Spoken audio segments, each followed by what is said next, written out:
Hello, in this video I want to show you how to change your background on Xbox One S. So in order to do this we'll need to open our settings, and from here be sure that you're in the General tab.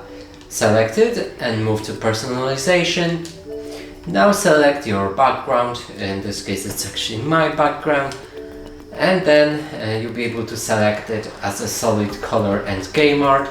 So here you can choose a color, and the background will be as a lately selected game with this accent. So let's click OK to save that.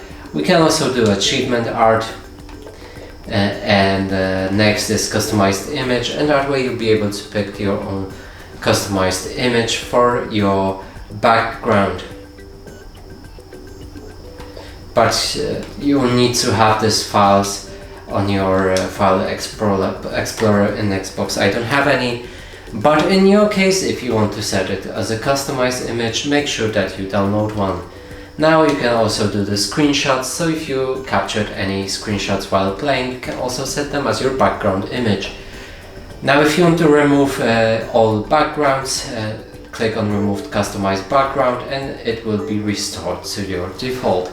And that's it for this video. Hope you like it. Please consider subscribing to our channel, leave a like and a comment below.